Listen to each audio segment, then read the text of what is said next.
Je mène une étude critique du système humanitaire à partir de l'approche féministe du CARE visant à réorienter l'analyse des défis émergents de la pratique vers la perspective des récipiendaires de l'aide. Ce champ a commencé à m'intéresser en étant encore étudiante de licence en philosophie au Costa Rica, mon pays d'origine. Dans un contexte de crise multiple en Amérique centrale, j'ai découvert les nombreux questionnements adressés au système d'aide internationale, dévoilant une crise de légitimité. Étant convaincue que la philosophie pouvait apporter des éclairages au débat sur ses fondements, je me suis tournée vers des études humanitaires, d'abord dans le cadre d'un mémoire de master, puis d'une thèse.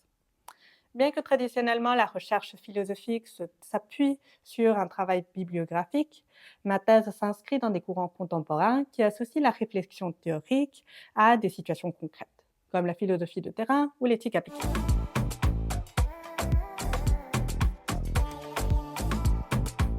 Je mobilise l'approche féministe du CARE afin d'identifier les rapports de pouvoir genrés, classés, racialisés qui irriguent le système d'aide internationale, faisant largement l'objet de critiques internes et externes.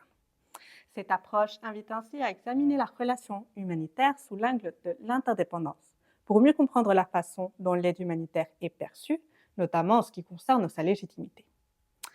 Mais au-delà de sa vocation critique, l'étude du CARE fournit aussi des outils pour informer la pratique et orienter la délibération.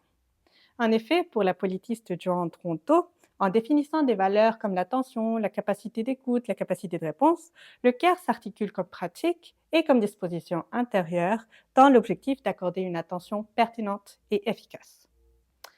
Ma recherche part du constat que la représentation classique des récipiendaires en tant que victimes passives constitue l'un des éléments clés du débat sur l'humanitaire. Aussi, il existe un écart important entre la perception sur l'aide humanitaire du point de vue des fournisseurs et des récipiendaires.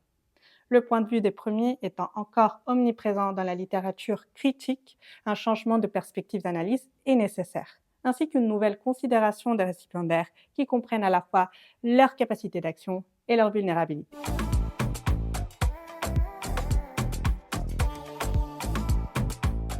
Dans cette optique, il faut d'abord mettre en valeur les façons dont les récipiendaires participent d'ores et déjà au système d'aide internationale. En effet, la non-reconnaissance du rôle joué par les populations locales dans les différentes étapes des interventions renforce la symétrie dans la relation humanitaire. Par exemple, on oublie que les organisations internationales dépendent souvent des employés locaux pour communiquer avec des acteurs clés et accéder aux populations cibles. En somme, mon travail apporte une perspective encore peu explorée dans ce champ d'études. Il montre la fécondité critique et normative des approches féministes pour repenser les modèles sur lesquels s'appuie l'aide internationale dans un horizon plus large de justice. L'approche du CARE permet de montrer la complexité de la relation humanitaire déployée sur plusieurs échelles en identifiant les interdépendances entre les différents acteurs de l'aide internationale, ainsi que les formes de participation des récipiendaires aux interventions et à la construction du savoir humanitaire. Dès lors, ces approches nous invitent à comprendre la non prise en compte de leur perspective, non seulement comme un problème pratique, c'est-à-dire d'efficacité ou de qualité, mais aussi de justice et d'éthique.